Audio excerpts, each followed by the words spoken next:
여러분 자유가 뭐라고 생각하십니까? 내가 자유로움을 느끼고 자유하다라고 생각하려면 무엇이 있어야 된다고 생각하십니까? 사전을 보면 자유를 이렇게 정리하고 있어요. 외부의 구속이나 무언가에 얽매이지 않고 자기 마음대로 할 수 있는 상태, 이것을 자유라고 정의합니다. 그런데 사실 아무 것에도 얽매이지 않고 마음대로 할 수 있는 상태라는 게 그렇게 많지 않아요. 그렇죠? 우리 모두가 그냥 아무 것에도 매여 있지 않고 살아가는 순간은 거의 없고, 지금도 이렇게 중력이라고 하는 거스를 수 없는 이 원리 앞에 우리가 매여 있기도 한데, 생각보다 우리가 스스로 자유롭게 선택한 것이 많지 않다는 것을 우리는 알게 됩니다. 이 시기에 태어날 것을 선택하신 분 없어요. 그렇죠? 출생 시기라든지 국적이라든지 성별이라든지 개인의 선천적인 재능이나 능력, 이런 것들을 본인이 직접 선택해가지고 태어난 사람은 아무도 없습니다.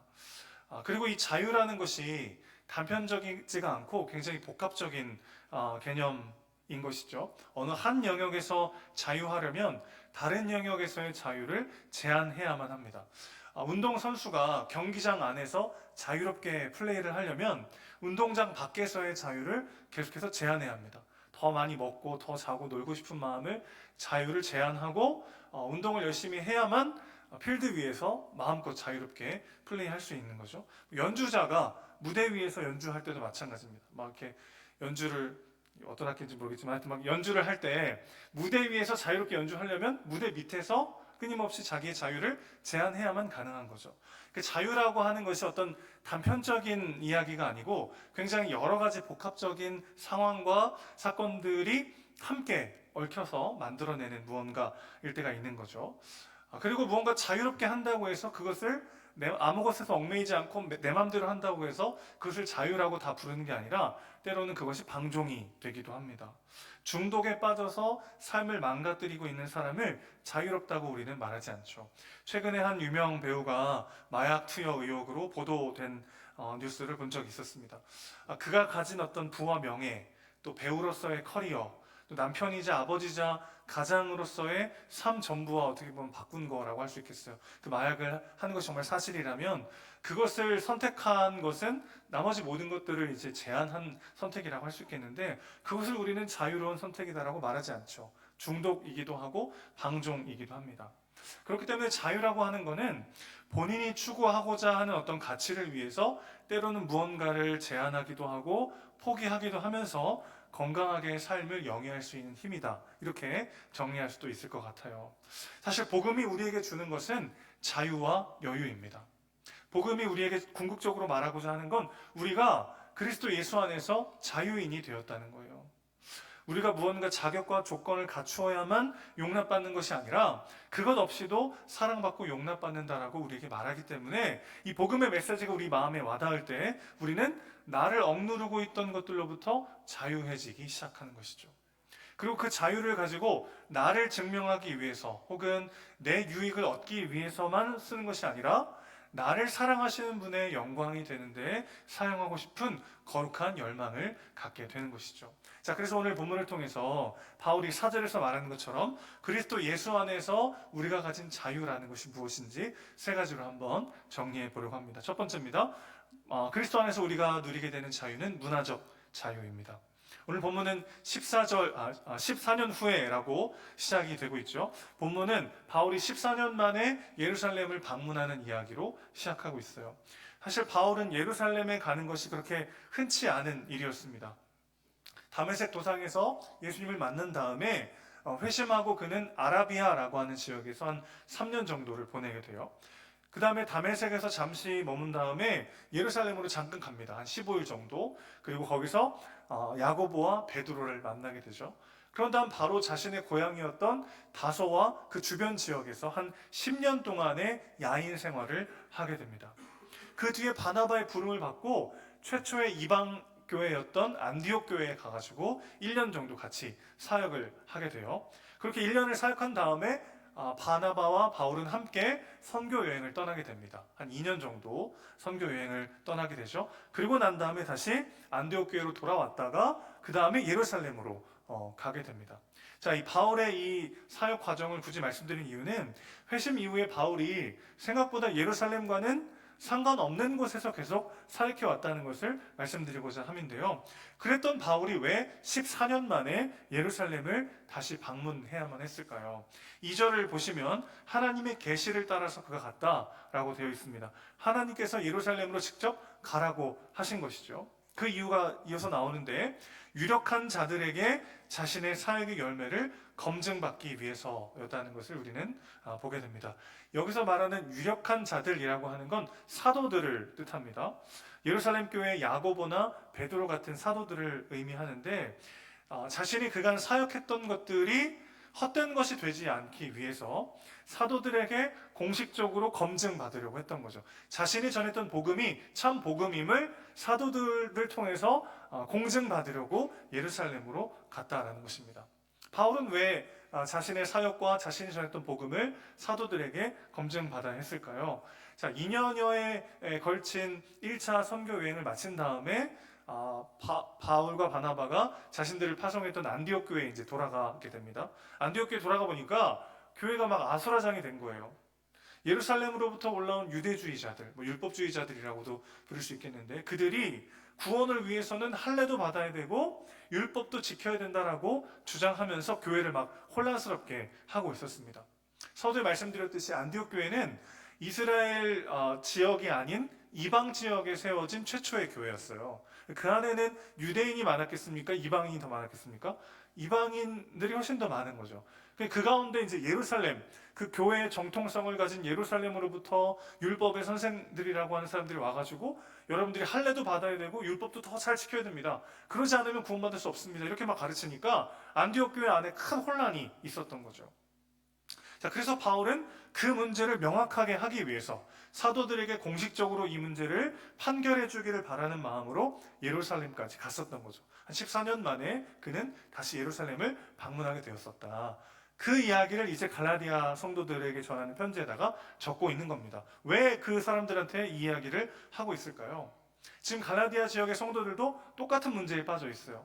그들은 바울이 전한 복음이 무언가 부족하다라는 소식에 혼란스러워하고 있었습니다. 그런데 지금 그 사람들에게 바울이 뭐라고 말하고 있는 거죠? 그거 당황하지 마세요. 여러분이 처음이 아니고 이미 안디옥 교회에서도 일어났던 일입니다. 이미 일어났던 일이고 그 문제는 이미 예루살렘 회의에서 사도들에 의해서 판결이 끝난 문제입니다. 그것을 지금 말하고 있는 거죠. 그게 이제 오늘 본문의 내용이라고 할 수 있겠어요. 자, 그렇게 해서 열린 예루살렘 회의의 결과 할례의 유무가 구원을 결정할 수 없다라고 명확하게 선언하게 됩니다. 자, 이때 이제 바울이 디도라고 하는 사람을 데리고 예루살렘에 가게 되는데 디도는 헬라인이었어요. 즉 할례 받지 않은 이방인 출신의 그리스도인이었다는 거죠. 자, 바울이 이 디도를 데리고 다른 사도들 앞에서 구체적인 테스트를 치르려고 하고 있는 것입니다. 할례 받지 않은 그리스도인을 교회는 한 형제로 받아들일 것인가? 이것을 지금 묻고 있는 거죠. 남성의 할례는 유대인의 정체성을 결정하는 데 있어서 굉장히 중요한 요소였습니다. 유대인 남성에게 할례는 뭐 해도 되고 안 해도 되는 그런 게 아니고 반드시 해야만 하는 행위였어요. 특히 출산과 관련해서도 할례가 굉장히 중요한 의미를 갖고 있었는데 유대인들에게는 그들의 순수한 혈통을 지키는 게 굉장히 중요했거든요. 그러니까 할례는 이 사람이 어려서부터 율법적인 문화와 교육 안에서 자란 정통 유대인이라는 것을 알 수 있는 역할도 했던 것이죠. 자, 그런 할례를 강조하는 자들에게 4절에서 바울은 이렇게 말합니다. 가망이 들어온 거짓 형제들이 우리를 종으로 삼으려고 한다. 자, 이 말을 들으면 유대인들은 좀 억울할 수도 있었겠어요. 그렇죠? 자신들은 그냥 자기의 전통과 정체성을 상징하는 이것을 그냥 중요시 여기는 것뿐이다라고 말할 수도 있었을 것입니다. 그런데 그것이 왜 거짓이고 형제를 종으로 만드는 일이 되어버릴까요? 자, 우리랑 뭐 할례가 직접적으로 이렇게 관련이 없지만 사실 본질은 맞닿아 있습니다. 세부적이고 수행 가능한 어떤 규칙들을 더 지켜야만 구원받을 수 있다라고 여기게 된다면 그리스도 안에서 거룩하고 흠없는 자로 하나님 앞에 부름받았다는 것을 전적으로 거부하는 것이 되기 때문이죠. 여러분, 복음은 우리에게 뭐라고 말합니까? 우리가 추가로 무언가를 더 하지 않아도 어떤 자격과 조건을 더 갖추지 않아도 그리스도의 은혜 안에서 그분을 믿는 믿음으로 온전히 용납받고 구원받은 존재라고 말하고 있어요. 그런데 추가로 무언가를 더 해야만 그 은혜로 받은 새 정체성을 유지할 수 있다고 말한다면 그것이야말로 거짓이고 형제를 다시 종으로 전락시키는 일이 되어버리는 것이죠.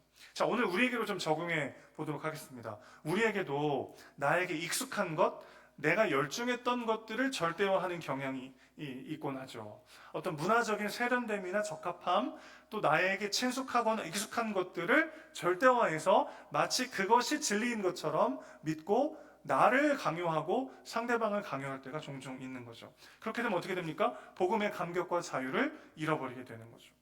무언가를 더 노력해서 구원을 이루려고 하는 시도에 빠지게 되고, 그런 신앙생활은 결국 사람들을 노예로 만들어버릴 때가 있습니다. 구체적인 예를 한번 들어볼게요. 여러분, 기도할 때 교회마다 문화가 다 다르잖아요. 저는 주여 삼창 문화에서 자랐습니다. 제가 다니던 고향교회는 일단 그 기도를 시작하면 주여 삼창을 하고 기도를 해요. 주여 삼창을 안 하면 왠지 기도가 아닌 것 같은 느낌. 그리고 조용히 잔잔하게 기도하면은 계속 내 목소리만 들리고 기도가 잘 집중이 안 되는 그런 환경 속에서 저는 자랐어요. 반대로 조용히 굉장히 더 보수적인 교회에서는 막 박수를 치거나 막 크게 기도하거나 잘 그러지 않고 조용히 기도하죠. 여러분, 뭐가 맞습니까? 주여 삼창파가 맞나요? 조용히 기도하는 게 맞나요? 둘 다 맞죠, 둘 다. 그런데 둘 중 하나가 마치 기도의 정석이고 그것만 기도라고 생각하면서 임할 때 어떤 일이 벌어지냐면, 우리가 기도할 수 있음 자체가 기적이고 은혜라고 하는 그 사실을 다 잊어버리게 되는 거죠. 여러분, 생각해 보십시오. 우리가 원래 하나님께 기도한다고 해서 하나님은 우리 기도를 들으셔야만 합니까? 아니, 우리가 하나님 앞에 나아갈 수 있는 존재입니까, 원래? 그렇지 않죠. 감히 누가 하나님의 존전 앞에 나아가 그분 앞에 설 수가 있겠습니까? 그 거룩하신 하나님 앞에 우리가 작게 기도하건 크게 기도하건 우리는 원래 하나님 앞에 감히 설 수도 없는 존재예요.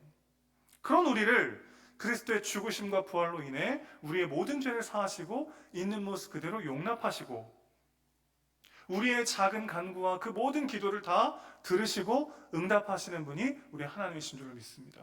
그 은혜와 감격으로 기도할 때 크게 기도해도 은혜가 되고 작게 기도해도 은혜가 되는 거죠. 그런데 어떤 특정 방식을 절대화해서 그것만이 기도라고 생각한다면 우리는 사실 그 기도할 수 있음 자체가 주는 감사와 감격을 다 놓쳐버리게 되는 거죠. 하나님이 우리의 기도를 들으신다는 것 자체가 얼마나 기쁘고 감사한 일인가, 그것을 다 놓쳐버린 채 특정 방식 안에 나를 가두고 상대방을 가두게 되는 비극이 벌어지게 되는 것이죠. 여러분, 주님께서 십자가에 못 박혀 죽으실 때 성소와 지성소를 나누던 휘장이 위로부터 아래로 찢어집니다. 왜 위로부터 아래로 찢어졌죠? 하나님이 직접 그 휘장을 찢으셨기 때문이죠. 사람이 찢었다면 아래에서 위로 찢어졌겠지만 하나님이 직접 찢으셨기 때문에 위에서 아래로 휘장이 갈라지게 됩니다. 그러고 난 다음에 어떤 일이 벌어진지 아세요? 사람들이 가서 그 다음날 다시 휘장을 꼬맵니다. 그랬더니 하나님이 그걸 다시 다 갈라 놓으시죠. 우리가 그럴 때가 있다는 거예요. 우리가 정말 복음이 주는 참 자유를 다 놓쳐버린 채 특정 문화와 특정 가치와 특정 방식을 절대화해서 마치 그렇게 해야만 내가 하나님 앞에 나아갈 수 있는 존재인 것처럼, 그 안에서만 내가 더 괜찮은 존재가 되는 것처럼 착각할 때가 얼마나 많은지 모르겠습니다. 교회에 올 때 어떤 복장으로 와야 할까요? 저는 전통교회에서 자랐기 때문에 정장을 입고 가장 좋은 옷을 입고 와야 된다라는 가르침 속에 살았죠. 근데 교회를 옮기게 됐어요. 제가 전도사가 돼서 고향 교회를 벗어나서 대전의 다른 교회를 가서 이제 중등부를 맡는데 아이들이 반팔 반바지를 입고 오는 겁니다. 너무 막 그 적응이 안 되는 거죠. 여러분, 제가 만약에 계속 네가 있는 옷 중에 제일 좋은 옷을 입어야 되고 교회 올 때는 좀 갖춰 입어야 되고 거기에 빠져 있었다면 그 한 영혼 한 영혼이 예배당에 나오는 것 자체가 얼마나 은혜고 감사인가를 다 놓쳐버리게 되는 거죠. 반대의 경우도 마찬가지입니다. 아니, 하나님께서 나를 은혜로 받으셨는데 그 모습 그대로 받으셨는데 편안하게 가면 되지 라고 하는 나만의 방식이 갇혀 있어서 갇혀 있고 정장을 입고 오는 사람들을 비난하고 정죄한다면 나는 또 나만의 방식을 절대화하여 상대방을 보고 있는 거죠. 사실은 그 어떤 것도 절대화될 수 없습니다. 복음 안에 우리는 자유할 수 있는 거죠. 그 모든 것들을 절대화하다 보면 그 안에 예배당 안에 한 영혼 한 영혼이 나온 것 자체가 주는 기쁨, 은혜, 저 사람이 예수를 만나 구원받아 이 자리에 있음에 주는 그 감격을 다 놓쳐버리게 되는 거죠.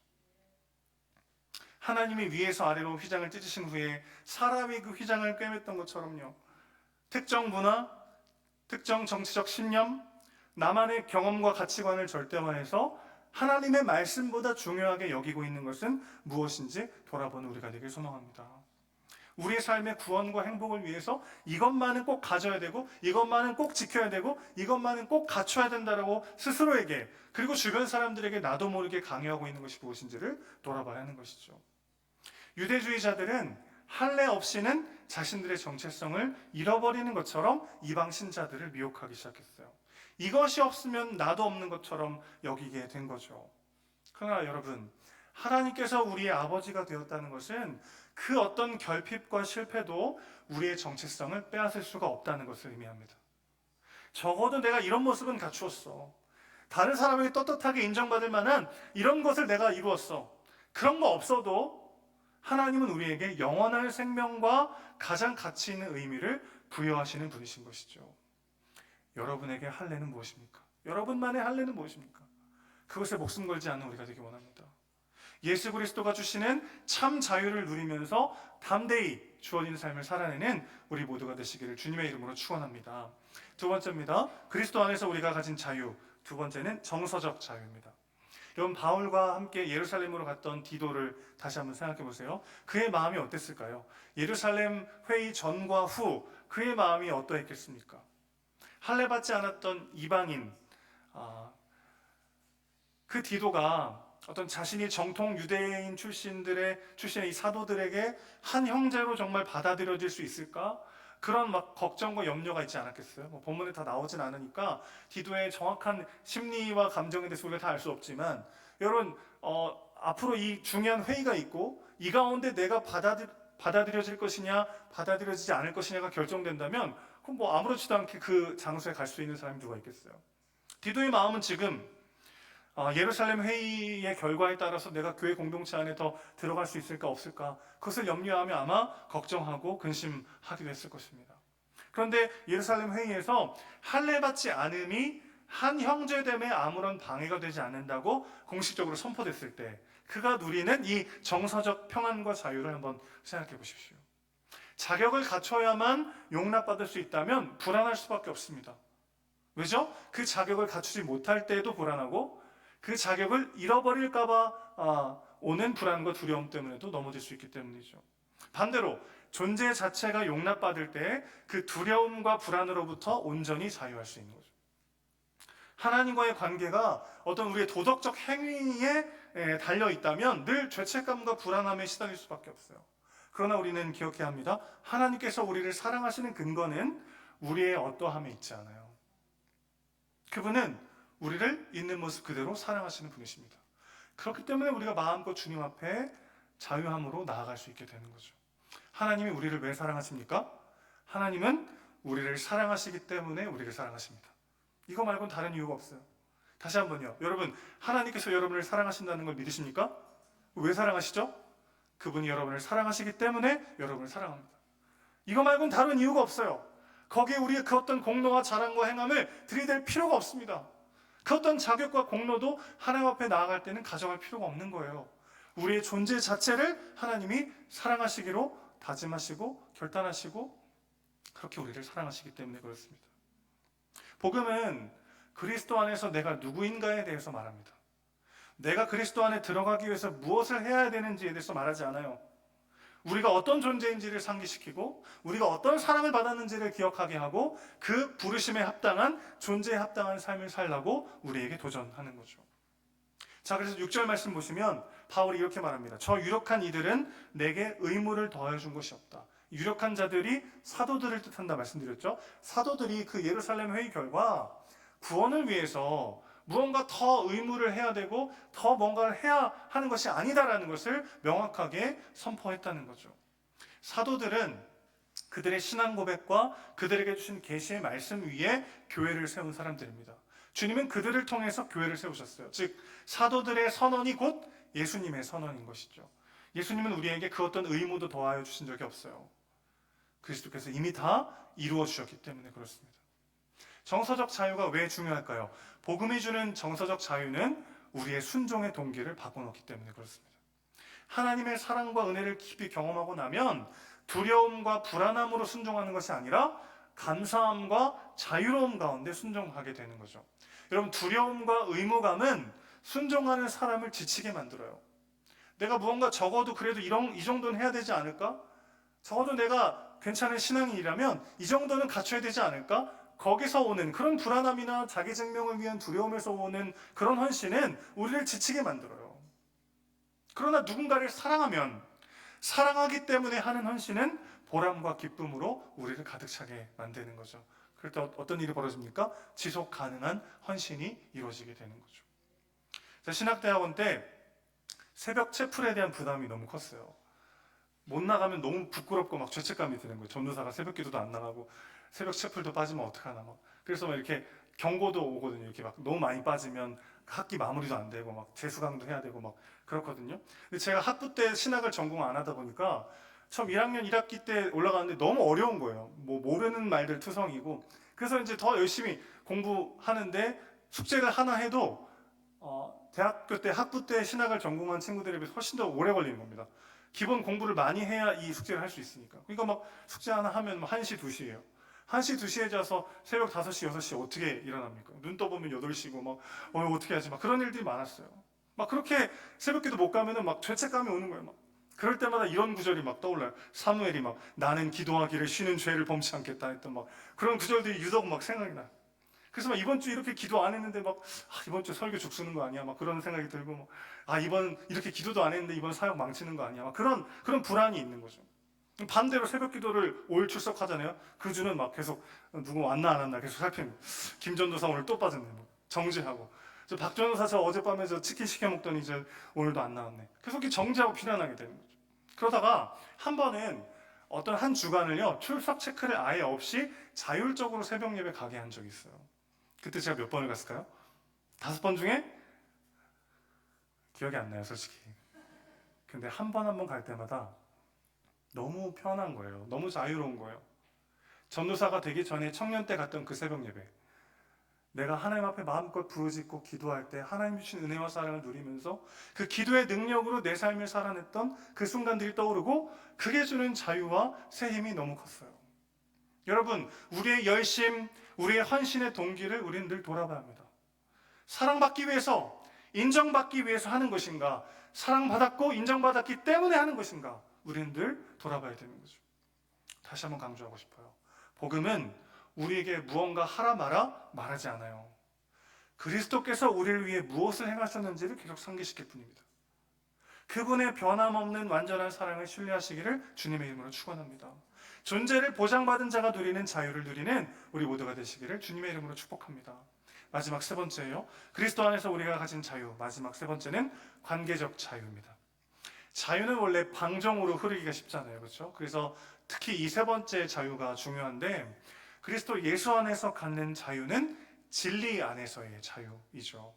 하나님의 말씀 안에서 그분의 사랑 안에서 거할 때 진정한 자유를 누릴 수 있게 되는 거죠. 자, 그런 자들의 삶의 모습은 어떻습니까? 그리스도의 사랑을 진정으로 경험한 사람은 그리스도 안에서 그 어떤 사람도 용납하고 받아들일 수 있는 힘을 얻게 되는 거죠. 아니, 자격 없는 나도 용납받았는데 누구를 용납 못하겠어? 이런 마음이 우리 안에 있는 거죠. 동시에 진리 밖의 사람들과 섞이지 않는 담대함을 얻게 되는 것이죠. 자, 무슨 말이죠? 모두를 용납할 수 있지만 모두에게 사랑받을 수 없음을 인정하는 용기. 이 균형이 그리스도가 주는 관계적 자유의 핵심이라고 할 수 있겠어요. 그리스도 안에서 갖는 자유는 우월감이나 열등감으로 타인을 보지 않게 만듭니다. 동시에 어떤 집단에 속하기 위해서 믿음을 저버리지 않는 용기를 우리에게 주는 거죠. 이게 어떻게 가능하죠? 우리가 그리스도와 함께 죽고 그리스도와 함께 사는 존재가 되는 순간 다른 것에서 내 삶의 존재 가치와 의미를 찾지 않게 되는 거죠. 무언가를 더 가지고 이루고 성취하면 그 안에 내가 더 괜찮은 존재라고 느낄 필요가 없어져요. 반대로 그러지 못한 사람들을 더 열등한 사람으로 바라볼 이유가 사라지는 거죠. 오직 그리스도 안에 변하지 않는 완전한 나의 가치, 그분이 사랑하시는 용납받는 나가 있기 때문에 그 눈으로 나와 타인을 보게 되는 것이죠. 그러면 다른 사람과 비교를 통해서 우월감과 열등감을 느끼는 방식으로 그 사람과 나를 구분할 필요가 없어지는 거죠. 반대로 신자됨을 양보하면서까지 진리에 타협하면서까지 어딘가에 속하려고 들지 않을 수 있게 되더라는 것입니다. 이런 방식으로 우리는 그리스도로 말미암아 타인과의 관계적 자유를 누리게 되는 거죠. 여러분, 타인과의 비교가 주는 열등감이나 우월감이 있으면 하나 될 수가 없습니다. 그 사람과 나를 자꾸만 구분하게 되기 때문이죠. 본문에서 바울은 자신과 베드로가 각각 다른 역할로 부름받았음을 말하고 있어요. 7절 다시 한번 보실까요? 바울은 무할례자를 위한 사도로, 베드로는 할례자들을 위한 사도로 부름받았다, 이렇게 말하고 있죠. 그럼 바울 입장에서는 늘 변두리에서 활동하던 사역자예요. 그러다가 이제 이스라엘의 종교, 문화, 정치의 중심지라고 할 수 있는 예루살렘에 가가지고 교회의 터로 부름받은 사도들을 만났어요.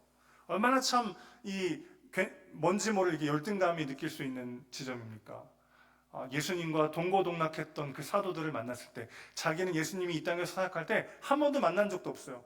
그것 때문에 두고두고 많은 사람들한테 정통사도가 아니라는 말을 들어야 했습니다. 그럼 가가지고 괜히 베드로 이렇게 흠집내고 괜히 얼마나 내가 이 사람보다 괜찮은 사도인지 막 입증하고 싶은 마음이 막 들 수 있잖아요. 그런데 바울은 뭐라고 말하냐면 나만이 감당할 수 있는 사명, 그 안에서 나를 발견하기 때문에 베드로와 나를 비교할 필요가 없다는 거예요. 베드로는 예수님의 수제자죠. 대표적인 사도입니다. 예수님이 친히 너는 반석이다, 내가 이 반석 위에 이 신앙 고백과 사도성 위에 교회를 세우겠다 선언하신 어마어마한 사람이에요. 그런데 그의 능력이나 그가 받은 축복과 은혜는 별로 관심이 없어요. 바울은 자신에게 맡겨진 영혼들을 위해서, 자신에게 주어진 그 사명을 위해서 달려갈 뿐인 것이죠. 그래서 그는 베드로와 사도들의 권위를 인정하고 그들에게 공적으로 자신이 전한 복음이 바른 복음인지를 확인받는 겸손함을 보이는 거죠. 여러분, 우월감과 열등감에서 자유한 사람은 나에게 아무런 유익이 되지 않는 사람들도 돌볼 수 있고 그들에게도 마음을 열 수 있는 진짜 자유를 경험하는 거죠. 그래서 오늘 본문은 어떻게 끝납니까? 10절 보시면 약한 자들과 가난한 자들에게 베푸는 삶을 살자고 결의하게 되죠. 자, 할례라든지 율법 준수가 구원의 필수 요소가 아니라는 것이 예루살렘 회의의 주된 결의였고요. 추가적으로 결의된 게 바로 10절의 말씀이에요. 그런데 사도행전에서 말하는 바와 갈라디아에서 말하는 게 조금 다릅니다. 사도행전 15장 20절 21절을 보면은 예루살렘 회의의 추가 결의가 이런 것들이에요. 우상의 더러운 것과 음행과 목매어 죽인 것과 피를 멀리하자라고 하는 추가적 조항이 생깁니다. 왜 그러냐면 유대인들은 이것들을 보는 순간 마음이 다쳐요. 어려서부터 한 번도 가까이 한 적이 없고 율법에 의해서 철저하게 그런 것들을 멀리했기 때문에 그것이 구원과는 상관없는 것을 알면서도 그것을 가까이 하기가 너무 힘든 거죠. 그러니까 유대인들이 너무나도 혐오하는 것들에 대한 배려를 위해서 그것은 좀 지켜주자, 이게 이제 예루살렘 회의의 추가적인 결의였단 말이에요. 자, 그러니까 갈라디아서의 내용과 사도행전의 내용을 종합해서 본질적인 이야기로 이야기 드리자면 이렇게 정리할 수 있어요. 내가 하지 않아도 되는데 다른 지체들을 위해서 내 자유를 제한하는 것, 이것을 결의하고 있는 거죠. 자, 구체적인 예를 한번 들어볼게요. 바울이 우상에게 바쳐진 고기를 먹는 일 때문에 고린도 교회 성도들한테 편지를 보낸 적이 있습니다. 고린도 교회 안에 우상에게 바쳐졌던 고기를 먹어도 된다와 먹으면 안 된다로 서로 갈라져서 서로 막 다툼이 일어난 적이 있어요. 그때 바울은 분명하게 얘기합니다. 우상에게 바쳐진 고기는 우상 따위는 존재하지 않기 때문에 얼마든지 먹어도 된다. 그런데 만약에 내가 그 고기를 먹는 것 때문에 누군가 마음이 힘들고 시험 들고 무너진다면 나는 평생 고기를 먹지 않겠다, 이렇게 말합니다. 그러니까 예루살렘 회의에서 지켜졌던 그대로요. 예수님을 믿는 믿음 말고는 구원의 다른 추가적인 의무가 존재할 수 없다는 것을 분명히 하면서도, 그러나 상대방, 사랑하는 지체가 무너지지 않기 위해서 나는 내 자유를 제한하는 방식으로 그를 섬기겠다고 표현하고 있는 거죠. 자, 우상에게 바쳐진 고기, 우리에게 뭐 이렇게 사실 거기에는 시장 경제도 묶여 있고 당시 문화와 상황을 다 묶여 있는 일이어서 오늘 뭐 제사에 드린 고기를 먹냐 마냐 그런 문제로 적용하기 조금 무리가 있습니다. 오늘 우리로 적용해 보면 이렇게 얘기할 수 있을 것 같아요. 예배 시간에 무언가 뭐 커피라든지 간식을 먹는 거 가능합니까? 불가능합니까? 괜찮나요? 저는 전통교회에서 자랐기 때문에 예배 시간에 뭐 몰래 먹다가 막 권사님한테 혼나고 막 어디 예배 시간에 뭐 먹냐고 막 그래가지고 보통 이제 예배 시간에 들어올 때 아무것도 안 먹어요, 저는. 그런데 여러분, 예배 시간에 뭔가를 먹는 것이 하나님 앞에 나아가는데 자격과 조건에 합당하지 않다라고 여기는 건 어떤 일이죠? 하나님이 찢어 놓으신 휘장을 내가 꼬매는 거죠. 하나님 앞에 나아갈 때는 그 어떤 자격과 조건도 없어요. 우리의 모습 그대로, 있는 모습 그대로 받으시고 용납하시는 분이 우리 하나님이시죠. 그러니 예배 시간에 뭐 먹는 게 아무런 문제가 안 돼요. 그렇다고 막 비빔밥 싸워가지고 드시고 그러시는 분 없겠죠. 그런데 누군가에게는 예배 시간이 정말 간절하고 조용하고 하나님께만 집중하여 그분의 은혜를 누리는 시간이잖아요. 특별히 한국적 상황에서의 예배는 훨씬 더 경건하고 조용하게 치러지는 경우가 대부분입니다. 여러분, 아프리카의 흑인 크리스찬들이 예배 드리는 거 한번 보신 적 있어요? 일단 자리에 가만히 앉아있질 않아요. 계속 돌아다니고 막 춤추고 랩하면서 막 찬양하고 예배합니다. 그런 환경 속에서 훨씬 더 자유롭게 예배할 수 있겠죠. 그런데 한국적 상황에서의 예배는 거의 이런 분위기죠. 그죠? 이런 분위기. 조용하고 집중된 상태에서 하나님께 나의 삶을 드리는 그런 시간일 때가 많습니다. 그럴 때 누군가에게는 내가 내 자유롭게 무언가를 먹고 마시는 일이 마음의 부담이나 어떤 막힘으로 작용할 수 있겠죠. 만약 내가 예배 시간에 무언가를 먹는 것이 다른 사람에게 예배가 방해가 된다면 나는 내 자유를 그 사람을 위해서 제한할 수 있습니다. 이것이 주님이 주시는 진짜 자유를 누리는 길인 거죠. 자, 그러니 뭐예요, 목사님? 먹어도 된다는 걸 만다는 거예요? 둘 다 가능하다는 얘기입니다. 그러나 우리는 먹어도 먹지 않는 것도 그리스도의 영광을 위하여 하는 사람들로 부름받은 것이고 그 안에 우리는 진짜 자유를 경험하게 되는 것이죠. 특정 방식, 어떤 가치나 태도가 구원에 있어서 절대적으로 필요한 것이 아니라는 것을 인정하고 그럼에도 불구하고 서로를 세우기 위하여 나의 자유를 기꺼이 내려놓을 수 있는 것. 이것이 인간관계 속에서 우리가 누리는 관계적 자유의 핵심인 것이죠. 그래서 우리는 용납하지 못하는 사람이 없어요. 모두를 용납할 수 있어요. 그러나 진리를 타협하면서까지 모두에게서 사랑받으려 하지 않을 수 있게 되는 거죠. 마치 바울이 모두를 용납할 수 있지만 다른 복음을 전하는 자에 대해서 단호히 배격하는 것처럼요.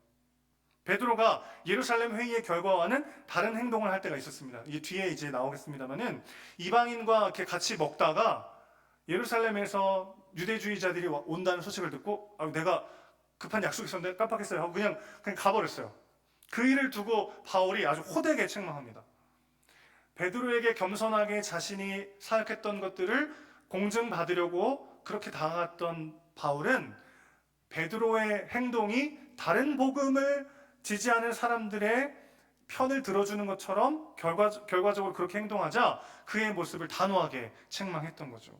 여러분, 여러분에게 타인은 어떤 존재입니까? 나로 하여금 우월감이나 열등감을 느끼게 하는 존재일 수도 있고요. 나에게 이익이 되지 않으면 아무 관심이 없는 무가치한 존재일 때가 있습니다. 혹은 내 믿음과 신앙을 잠시 내려놓으면서까지 붙잡고 싶은 끈이 되기도 하죠. 저 사람이 날 어떻게 생각할까? 이런 문제 때문에 때로는 힘에 겹도록 예스맨이 되다가 지쳐 쓰러질 때가 있고 때로는 모두와의 연결이 너무 피곤해서 다 마음의 문을 닫아버리고 모두와 연결을 끊어버리는 방식으로 모두에게 영향을 받는, 그리고 이 둘 사이를 심각하게 오락가락하기도 하는 그런 모습일 때가 있어요. 오늘 말씀은 우리가 그럴 필요가 없을 만큼 그리스도 안에서 존귀한 존재라고 우리에게 말하고 있는 거죠. 우리에게 주신 사명이 있습니다. 나만이 감당할 수 있는 삶의 자리가 있어요. 그것이 우리를 모든 인간관계로부터 자유하게 만드는 거죠. 나를 향한 하나님의 사랑과 부르심, 그 안에서 나를 발견할 때 우리는 비로소 타인으로부터 자유할 수 있습니다. 그것은 집착도 아니고 도망도 아니에요. 건강하게 사랑하고 섬길 수 있는 진정한 자유를 우리에게 주는 것이죠. 말씀의 결론을 맺습니다. 복음은 우리가 그리스도 예수 안에서 진정한 자유를 누리는 자라고 말하고 있어요. 문화적으로, 정서적으로, 관계적으로 우리는 자유인이 되었습니다. 그리스도께서 우리를 위해 이미 행하신 일들을 다시 한번 기억할 때 우리는 오직 주의 사랑 안에서, 그분의 임재 안에서 세상에 줄 수 없는 진정한 자유를 누리게 될 줄로 믿습니다. 그런 삶을 누리는 또 한 주가 되시기를 주님의 이름으로 축원합니다.